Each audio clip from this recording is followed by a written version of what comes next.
Irmãos, boa noite. Nós hoje vamos meditar no Salmo 73. Então, peço que a igreja abra a Bíblia, abra a palavra de Deus no Salmo 73, por favor.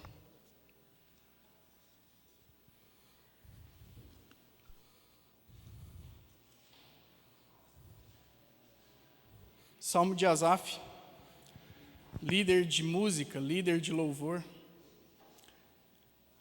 na era do rei Davi. Ele compôs esse salmo didático, que é um salmo feito para nos ensinar. Didático é para isso. Serve para nos instruir. Instruir sobre o quê? Resposta sobre... Por favor, Mateus, coloca lá de novo o slide. Enquanto Mateus vai colocando lá, sobre isso aqui, ó. Sobre quando Deus não parece ser bom. Tá? A gente vai meditar hoje um pouco sobre isso, tá? E ver o que Deus tem a nos ensinar a respeito desse assunto. Vamos ler a palavra de Deus, Salmo 73. Os irmãos acompanhem nas Bíblias de vocês aí. Com efeito, Deus é bom para com Israel, para com os de coração limpo. Quanto a mim, porém, quase me resvalaram os pés. Pouco faltou para que se desviassem os meus passos, pois eu invejava os arrogantes ao ver a prosperidade dos perversos. Para eles não há preocupações, o seu corpo é sadio, é lustroso, não partilham das canseiras dos mortais, nem são afligidos como os outros homens. Daí a soberba que os cinge como um colar, e a violência que os envolve como um manto. Os olhos saltam-lhes da gordura, do coração brotam-lhes fantasias. Motejam e falam maliciosamente. Da opressão falam com altivez. Contra os céus desandam a boca e a sua língua percorre a terra. Por isso, o seu povo se volta para eles e os tem por fonte de que bebe a largos sorvos. E diz: como sabe Deus? Acaso há conhecimento no Altíssimo? Eis que são estes os ímpios, e sempre tranquilos aumentam suas riquezas. Com efeito, inutilmente conservei puro o coração e lavei as mãos na inocência, pois de contínuo sou afligido e cada manhã castigado. Se eu pensara em falar tais palavras, já aí teria traído a geração de teus filhos. Em só refletir para compreender isso, achei muito pesada a tarefa para mim, até que entrei no santuário de Deus e atinei com o fim deles.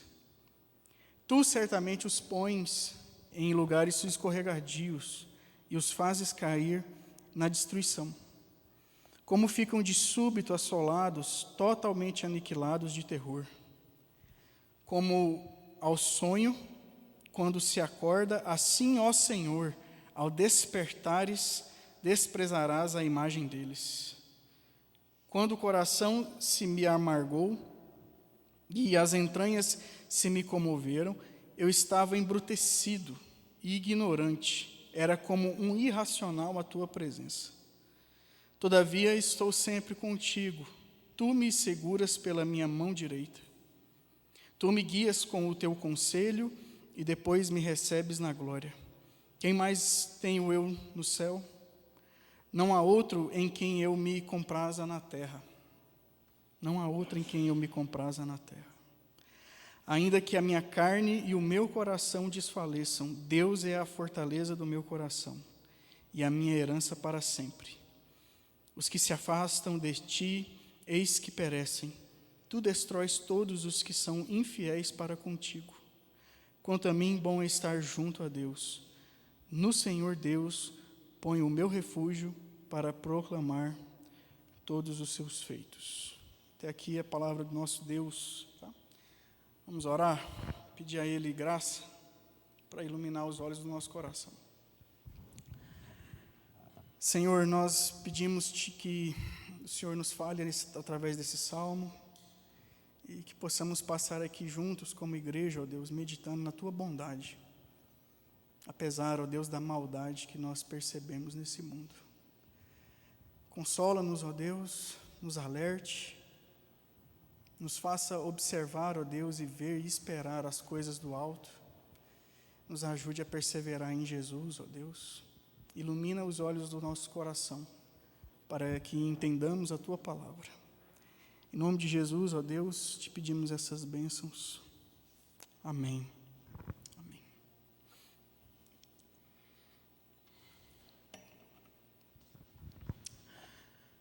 Pode colocar lá, Mateus, por favor, obrigado. Irmãos, eu não quero tomar muito seu tempo hoje, essa noite, não, tá? Eu fiz uma introdução aqui, uma das mais curtas da minha vida. Por quê? Porque esse é um salmo que todos nós sentimos ele. A introdução ela é um pouco desnecessária. Como que foram as comemorações de Natal? Como foram as confraternizações da firma? Como são os memes do Instagram por aí? E como que foram os aniversários, as festas que cada um de nós aqui tivemos que comparecer?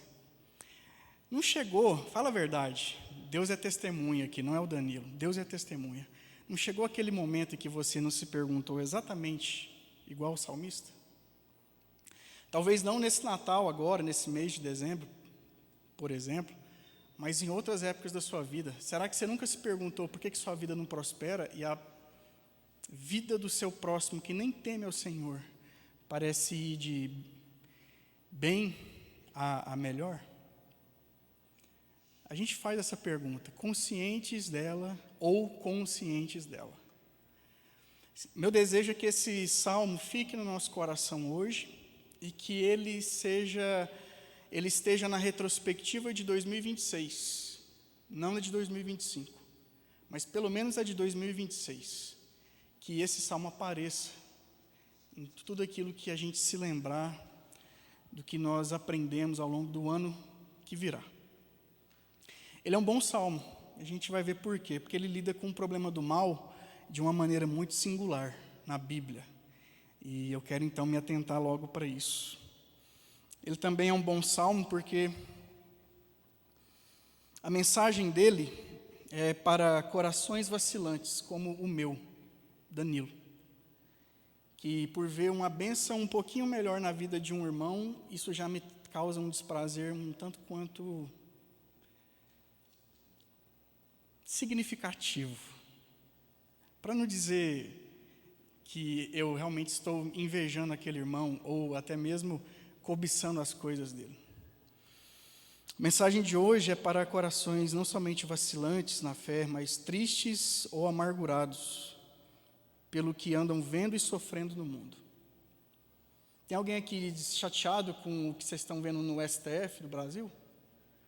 E você vê notícia após notícia que aqueles juízes cada vez mais se enriquecem e cada vez mais se tornam poderosos e cada vez mais eles estão, parece que mais felizes nos seus jantares luxuosos. Essa mensagem de hoje é para esses corações que, além de se sentir um tanto quanto fracassados na vida, quando se comparam com outras pessoas que parecem viver vidas de sucesso e detalhes, sem Deus, sem Jesus, sem esse papo de igreja, sem nada. A mensagem de hoje, esse sermão, é para especialmente os cristãos desanimados, cheios de autocompaixão, autocomiseração, cansados de fazerem o bem e que não veem a colheita do seu bom plantio. Talvez seja você, meu irmão, que está aqui essa noite. E esse sermão é para aqueles irmãos que sinceramente duvidam que todas as coisas cooperam para o bem daqueles que amam a Deus, mesmo lendo Romanos 8. Então, meus irmãos, um resumo dessa mensagem é o seguinte: essa é a pergunta que a gente vai considerar aqui hoje. Como aqueles que agem com tamanha crueldade e maldade descarada podem desfrutar de tamanha prosperidade em suas vidas? Vale a pena ser fiel a Deus? Então vamos lá. Verso 1 a verso 3. Diz assim: Com efeito, Deus é bom para com Israel, para com os de coração limpo. Quanto a mim, porém, quase me resvalaram os pés. Pouco faltou para que se desviassem os meus passos, pois eu invejava os arrogantes, ao ver a prosperidade dos perversos. Asaf, ele começa afirmando um atributo de Deus aqui. Qual é o atributo? A bondade do Senhor. Mas isso, mesmo sendo um artigo de fé no coração de Asaf, mesmo sendo uma doutrina que ele confessava e cria, não o impediu de dizer o que o verso 2 diz. O que ele diz? Faltou isso aqui para eu sair dos caminhos do Senhor. Eu sei que Deus é bom, mas eu não sentia isso. Eu sei que o Senhor é bom para com Israel, mas eu não sentia que o Senhor de fato me tratava como de fato um servo, na aliança com Ele. Asaf, então, já nos ensina aqui de cara que a gente pode, irmãos, em 2025, 2026 e 2027, a gente pode se achegar a Deus, virar para Ele e dizer uma coisa muito simples, falar assim: Senhor, que droga de vida que eu estou vivendo.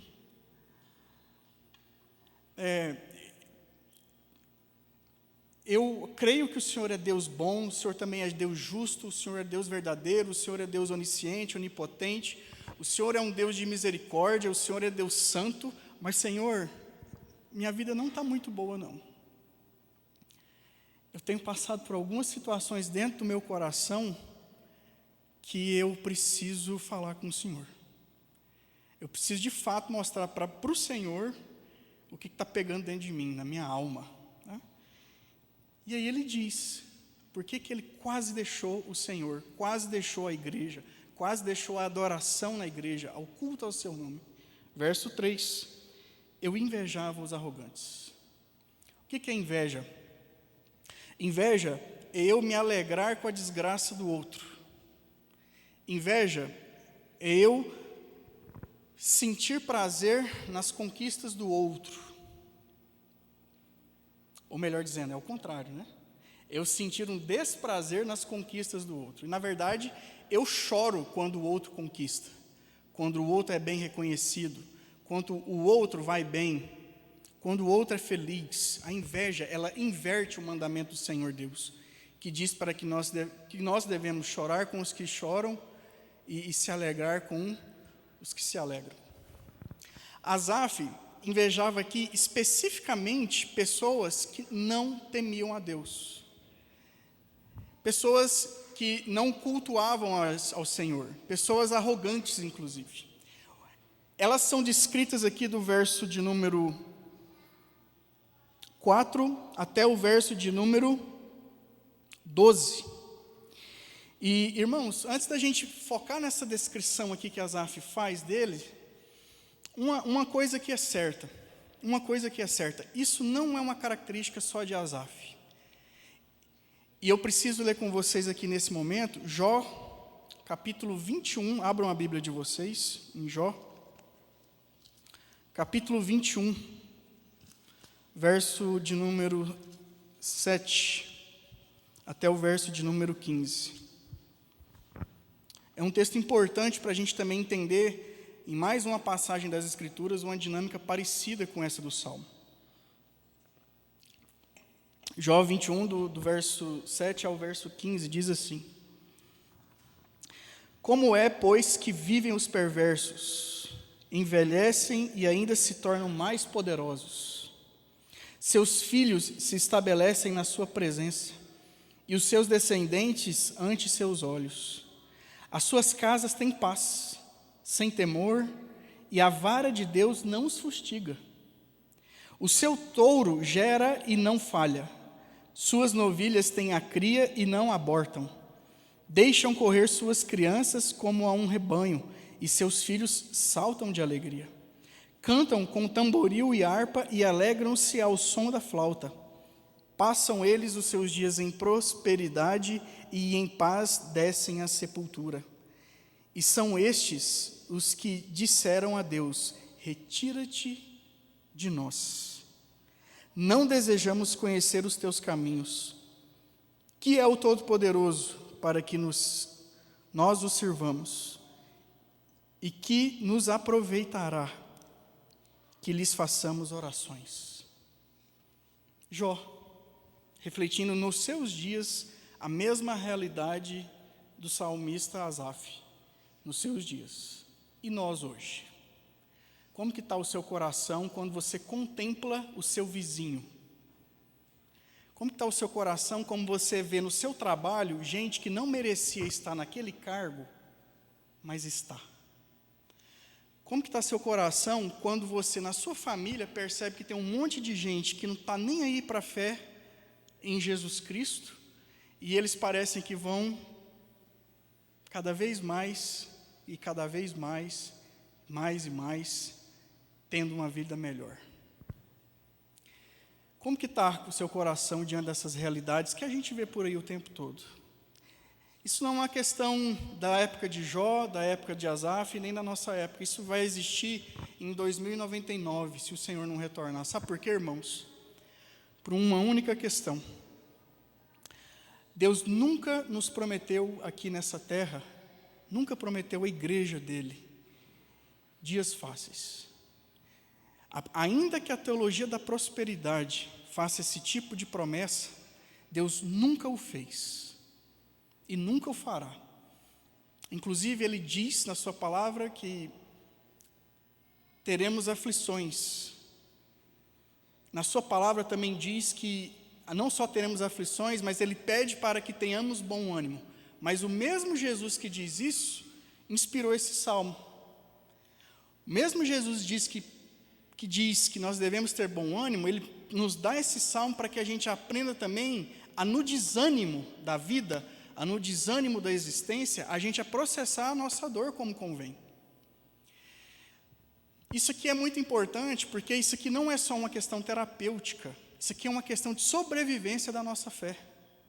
Não é só uma questão de eu lamentar diante de Deus as minhas tribulações, as minhas angústias, mas é uma questão, sobretudo, de eu ter um relacionamento com o Senhor, de pai para filho, e dizer para esse pai que me ama, que é bom, que as coisas não andam bem, que a minha vida não anda bem, que eu não estou satisfeito nas providências dele na minha vida, que o que ele me conduz, o jeito que ele me conduz, as coisas que ele me dá, são coisas que na verdade eu nem gostaria que ele me desse.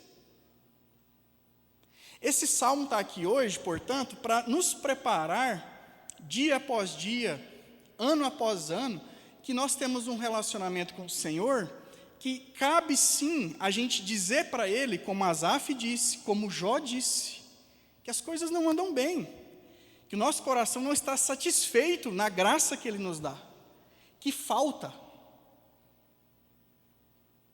Que falta. É por isso que Paulo diz que ele aprendeu a estar contente em toda e qualquer situação. Não diz que ele estava sempre contente em toda e qualquer situação. Ele aprendeu. E a gente precisa ter essa visão mais processual da vida cristã. Porque a vida cristã não é o Espírito Santo chegando aqui hoje, pegando o coração do Robson, pegando o coração do Fausto, pegando o coração de cada um de nós aqui e simplesmente derramando uma abundante graça e pronto. Agora todas as minhas crises de fé, todas as minhas incompreensões da realidade, todas as minhas experiências ruins, elas acabarão. Isso é falso. A teologia coach fez parecer para a igreja que, na verdade, se você só tiver uma metodologia mais ou menos certa, ou melhor, comprada, aquela metodologia, ela de fato vai te levar a um resultado pronto e final. Isso é falso. A doutrina da santificação diz para você e para mim que a nossa vida é um processo de santificação. É um processo em que a gente usa tanto o Salmo 73 como o Salmo 145. Que a gente usa tanto bons testemunhos na nossa história e na nossa realidade, quanto testemunhos tristes. A nossa vida, ela de fato é assim, mesmo Deus sendo bom. Mesmo Deus sendo bom. Porque é assim que é a vida cristã. É assim que a gente lida com as crises de fé. É assim que a gente faz, de fato. Não é porque é uma questão somente terapêutica, é uma questão de fé. De fé.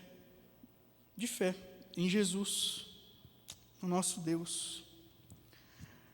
No Salmo 73, um versículo que resume a descrição dos ímpios, a aparente vida fácil daqueles que não temiam a Deus, do verso 4 ao verso 12, é o versículo 12. Acompanhem na Bíblia de vocês. Eis que são estes os ímpios e sempre tranquilos, aumentam suas riquezas. Sempre tranquilos, aumentam as suas riquezas.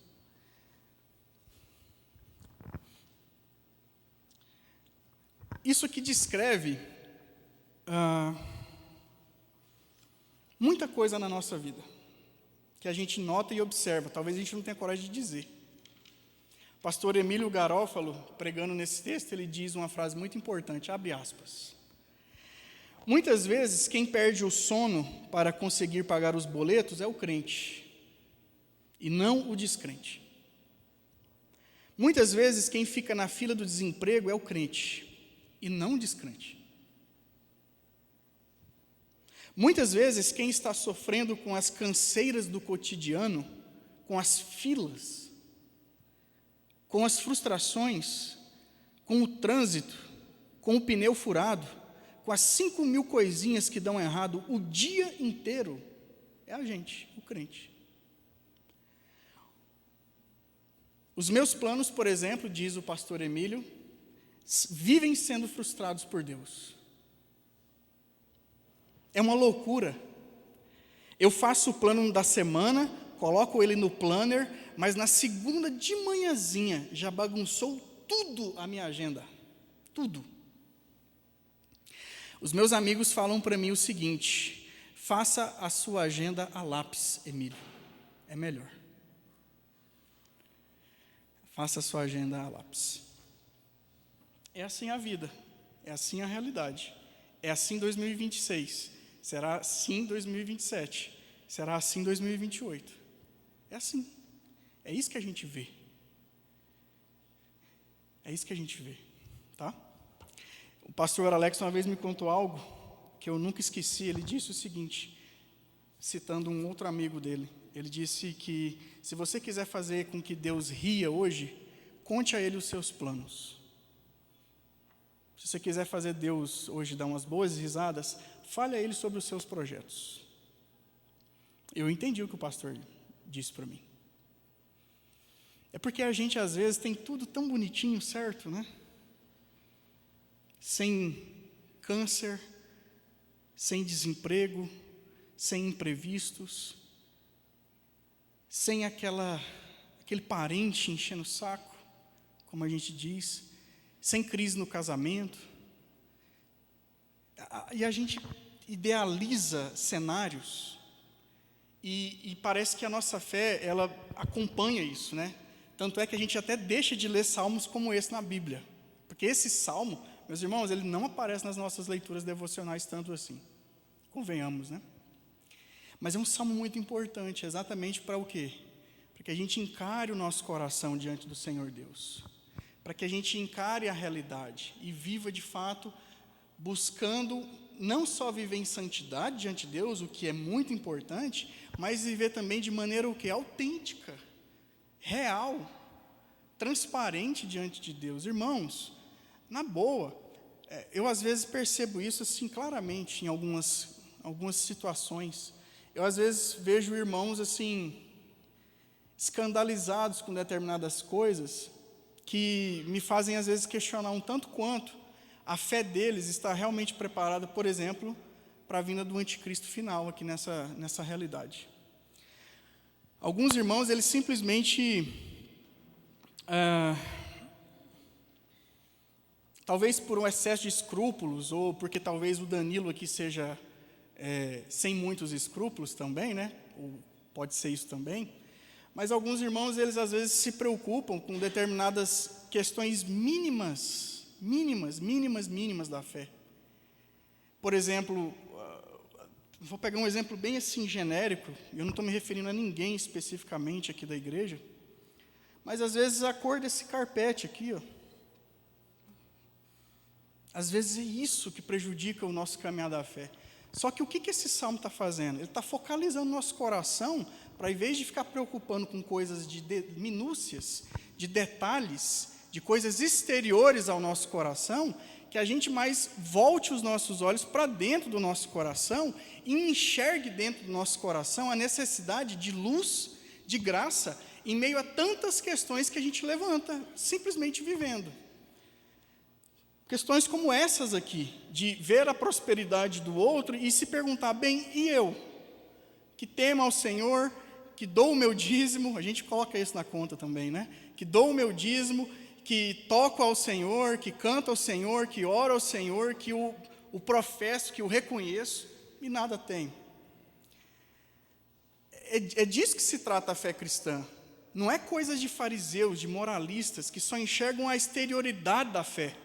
É isso que eu quero dizer. O Salmo nos convida a enxergarmos a interioridade da fé e, de fato, encararmos as nossas questões mais importantes. Irmãos, essa é a descrição que ele faz aqui das realidades que a gente vê por aí. E vê muito no Instagram, viu? Não somente na vida real. O que ele sente com tudo isso? Versículo 13 a 16 e 21 a 22. Diz assim: com efeito, inutilmente conservei puro o coração e lavei as mãos na inocência. Ele acha que não valeu a pena. Pois de contínuo sou afligido e de cada manhã castigado. O que ele tem sentido aqui? Cansaço, injúria. Se eu pensara em falar tais palavras, já aí teria traído a geração de teus filhos. Ele escolhe guardar para ele mesmo a questão de refletir sobre a prosperidade dos maus, dos ímpios, e não contar para os outros. Ele preferiu escolher guardar para si mesmo e não comunicar aos demais da igreja, do santuário, do povo dele. E ele diz ainda no verso de número 16: em só refletir para compreender isso, achei muito pesada a tarefa para mim. Ele sente isso um fardo, carregar isso com ele. Não somente isso. O verso de número ainda 21. Quando o coração se me amargurou ou amargou e as entranhas se me comoveram, eu estava embrutecido e ignorante. Era como um irracional à tua presença. Ele começou a sofrer um processo cada vez mais o quê? De desumanização. Ele se considera aqui como um animal, um embrutecido. Ele sente não somente tristeza, mas também amargura, raiva, ira, por ver essa realidade, parece não mudar. É assim que o cristão sente. É assim que o cristão sente também. Tá? É assim que ele se coloca. Vale a pena, então, ser o certo, então? Vale a pena ser trouxa, como a gente fala no dia a dia aí? Guardar a palavra de Deus, viver a palavra de Deus, crer no Senhor Jesus e tomar tanta cacetada assim na vida? A resposta que ele chegou a pensar foi qual? Adivinha? Não vale a pena. Por isso o verso 2: quase me resvalaram os pés. O pastor Emílio comenta: eu vejo amigos que passam o dia no modo compartilhamento de notícias ruins e indignação coletiva no meu WhatsApp, perdendo a capacidade de se maravilhar com coisas simples e boas da vida.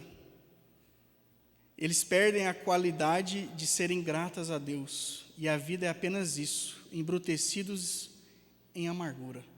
Eu percebo isso claramente na minha família, com essa polarização ideológica, política que existe no país. Claramente. Isso é tão sério, às vezes, que a reunião nossa de almoço em família, ela se torna sempre discussões eternas sobre o que está acontecendo com o país, o que está acontecendo com o Bolsonaro, o que está acontecendo com a direita brasileira, o que está acontecendo com as estratégias do Nicolas Ferreira, o que o Eduardo Bolsonaro foi fazer lá nos Estados Unidos, o que está acontecendo com o Trump. Isso é o assunto de domingo. Esse é o assunto de domingo. E quando você coloca a possibilidade de que uma pessoa que tem uma outra visão política seja da família, isso parece que é o fim daquele momento ali, de uma seita política em almoço, por exemplo. E a gente perde a capacidade completamente de perceber as coisas, a vida, como se a vida fosse simplesmente o quê?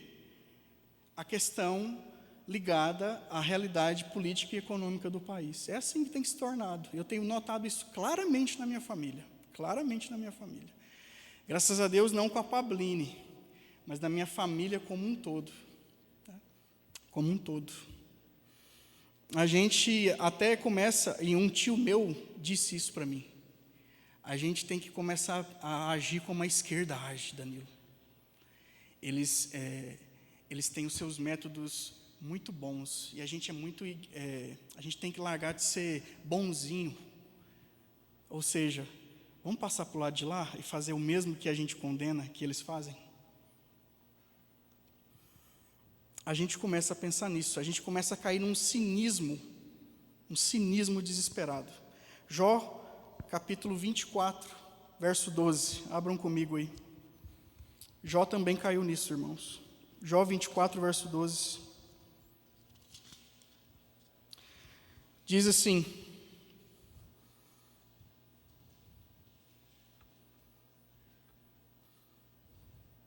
desde as cidades gemem os homens, e a alma dos feridos clama, e contudo Deus não tem isso por anormal.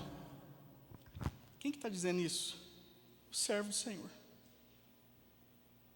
Em outras palavras, Jó está começando a olhar para Deus e falar assim: o Senhor não é tão bom não. O Senhor não é tão bom assim, para ver esse tanto de mal que eu estou vendo nas cidades, o tanto de violência que eu estou vendo, o tanto de injustiça que eu estou vendo, o tanto de gente malandra, corrupta, que não teme ao Senhor e que blasfema do teu nome. O Senhor não vê isso. O cinismo começa a tomar conta da nossa vida, irmãos. Mas enfim, qual é pode passar, Mateus? Qual é a solução para tudo isso? Verso 17. Verso de número 17 do Salmo 73. Diz assim: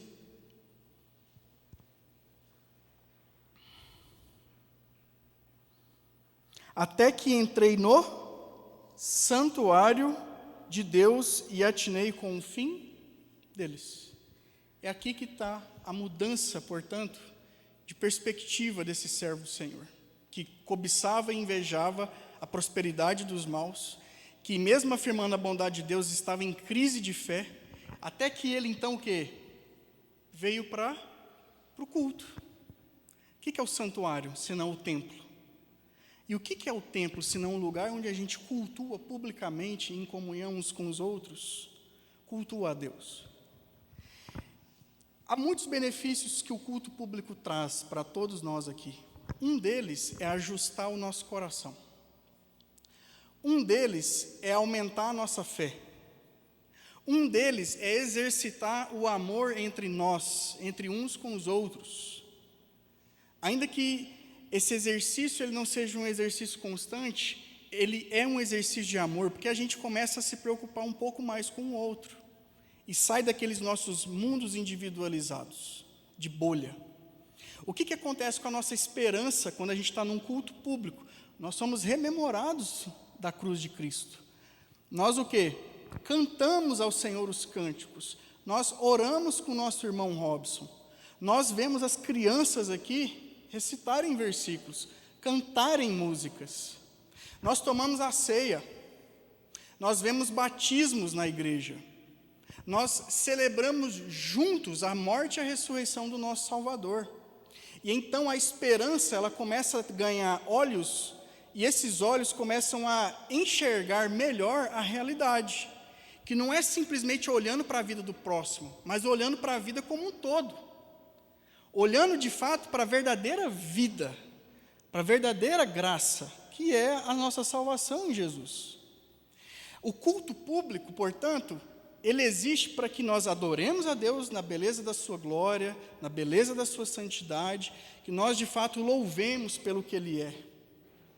Mas o culto público também ajusta o meu coração, coloca o meu coração um pouco menos preocupado com as minhas próprias questões, e mais com as questões de Deus.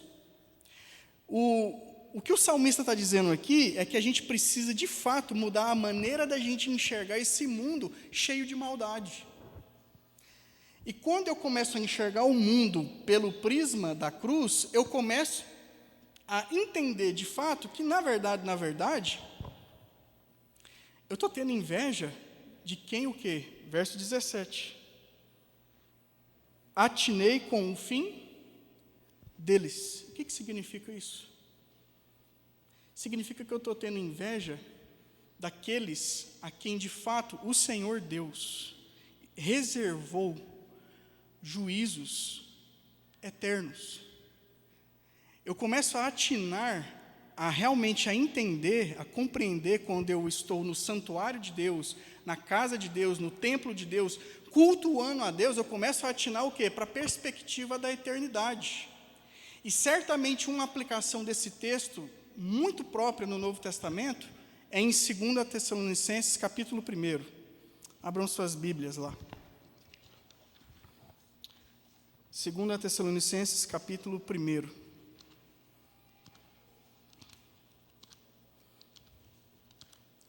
Texto importante para a gente entender um pouco do que o salmista disse nesse contexto aqui do Salmo 73, verso 17. 2 Tessalonicenses, capítulo 1, a partir do verso de número 5. Diz assim: sinal evidente do reto juízo de Deus, para que sejais considerados dignos do reino de Deus, pelo qual com efeito estáis sofrendo. Se de fato é justo para com Deus que Ele dê em paga tribulação aos que vos atribulam. E a vós outros, que sois atribulados, alívio juntamente conosco, quando do céu se manifestar o Senhor Jesus com os anjos do seu poder, em chama de fogo, tomando vingança contra os que não conhecem a Deus e contra os que não obedecem ao Evangelho de nosso Senhor Jesus. Estes sofrerão penalidade de eterna destruição, banidos da face do Senhor e da glória do seu poder, quando vier para ser glorificado nos seus santos e ser admirado em todos os que creram, naquele dia, porquanto foi crido entre vós o nosso testemunho. O salmista diz: até que eu atinei para o fim deles. Tessalonicenses fala desse fim.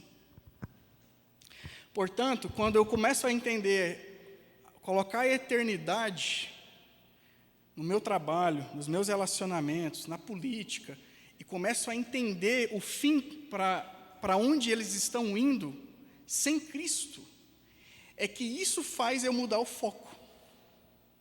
Aí deixa eu fazer uma pergunta para a igreja, de coração. Quantos aqui estão, de fato, dizendo: vem Senhor Jesus, todos os dias?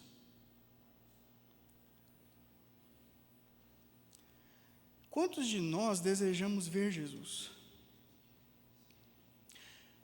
Quantos de nós, de fato, necessitamos de imaginar ainda que seja com os olhos da fé meio embaçados, a verdade e a realidade de que Ele voltará com seus anjos e nos trará alívio. Quantos de nós temos um coração e uma imaginação de fato colocadas na volta do Senhor Jesus Cristo? Eu confesso por mim mesmo aqui agora, eu pouco desejo que Jesus volte. Porque na minha falta de fé, o que mais me preocupa é pagar o boleto. Na minha falta de fé, o que mais ocupa meu coração é saber como que no final de janeiro, eu e a Pablina, a gente vai estar bem de dinheiro. Buscar em primeiro lugar o reino de Deus e a sua justiça, e o que, irmãos? Todas as demais coisas vos serão acrescentadas. Eu não creio nisso. Eu não creio nisso. A minha mente é cheia da imanência ainda. A minha mente, Danilo, é cheio ainda de simplesmente coisas ligadas ao dia a dia, a trabalho. De fato, eu não almejo tanto a vinda desse Senhor na minha vida.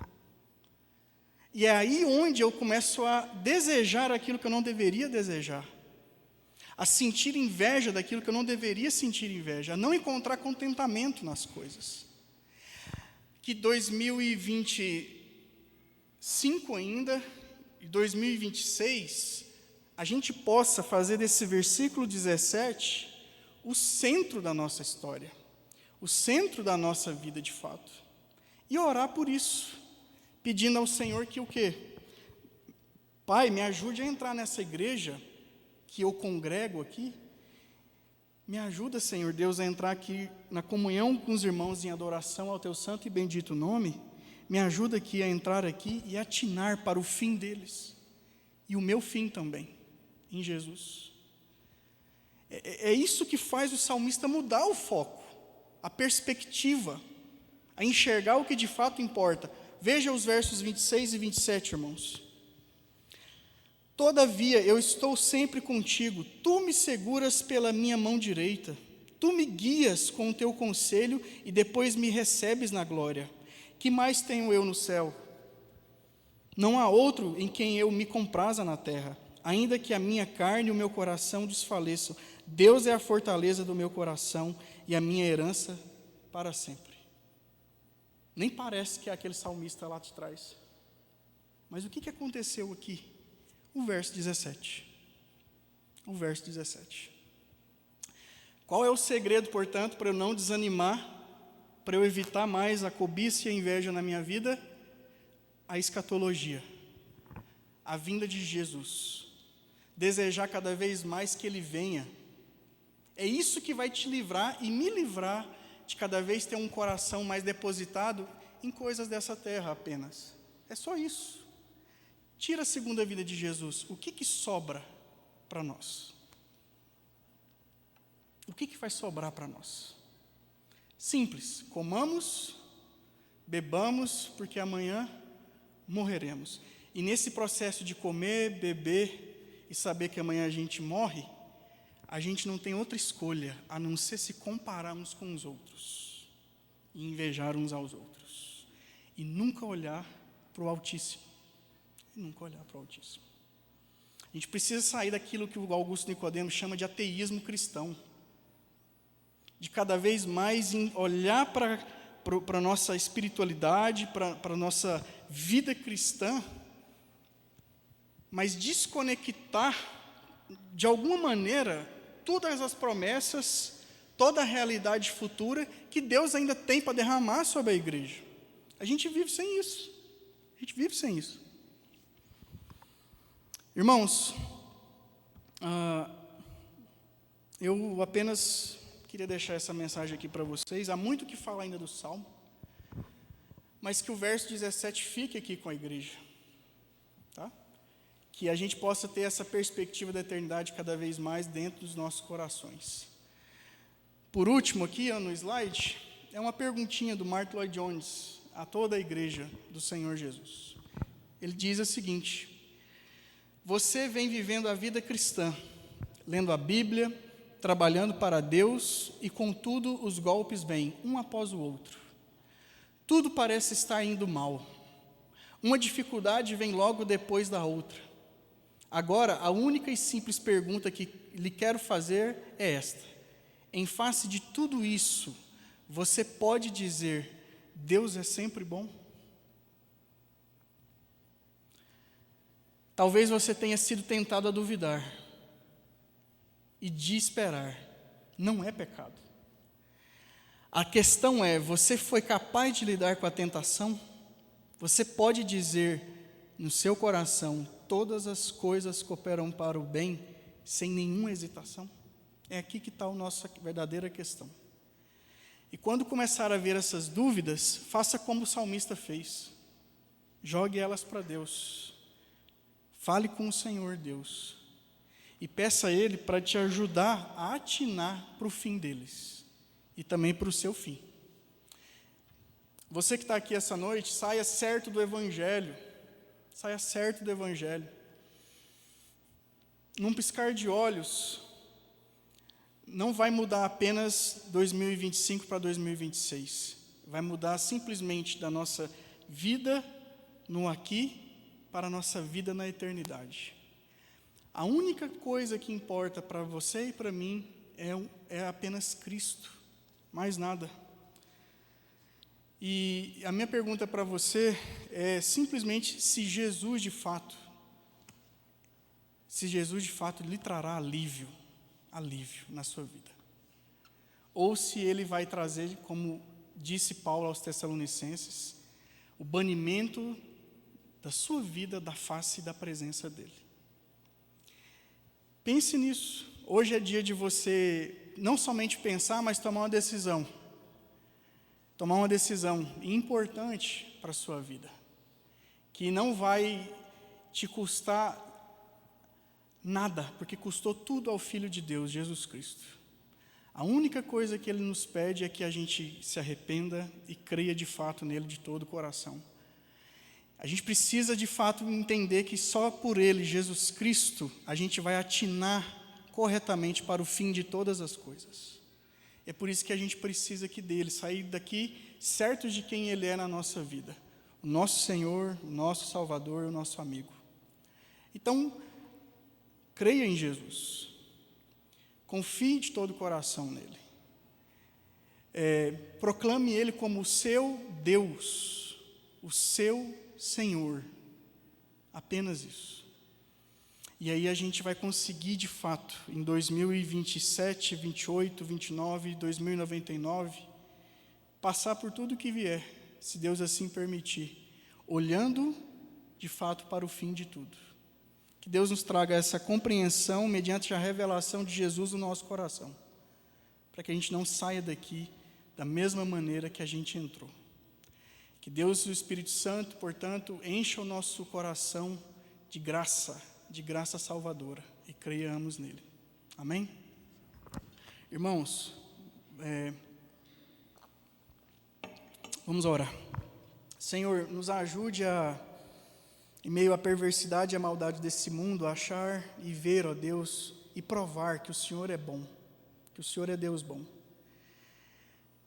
E quando a nossa fé for fraca, ó Deus, nos ajude, alimente mais a nossa fé. Nos ajude cada vez mais, ó Deus, a entendermos melhor a realidade da eternidade, ó Deus, na nossa vida. Abra os olhos do nosso coração para enxergarmos a Tua presença, ó Deus, eternamente aqui. Novos céus e nova terra, ó Deus. Que o Senhor nos abençoe com essa graça, para que a gente possa entender a realidade, ó Deus, como o Senhor quer, e ter os olhos do nosso coração, mesmo atribulados, ó Deus, olhando para Ti. Ajuda a mim, ajuda os irmãos, a igreja do Senhor, a entrarmos no ano que vem, ó Deus, certos de que o Senhor voltará. E de que, ó Deus, qualquer dor nesses dias presentes não podem ser comparadas com a glória que há de vir. Senhor Deus, quando duvidarmos de que todas as coisas cooperam para o Teu bem, para o nosso bem, para a glória do Teu nome, para a Tua igreja e edificação dela, nos fortaleça, ó Deus, em Jesus Cristo, nos faça enxergar, ó Deus, a Tua realidade na cruz do Senhor Jesus e na volta dEle, com glória, ó Deus, onde o adoraremos para todo o sempre. Em nome de Jesus, ó Deus, eis que eu te peço e te oro. Amém.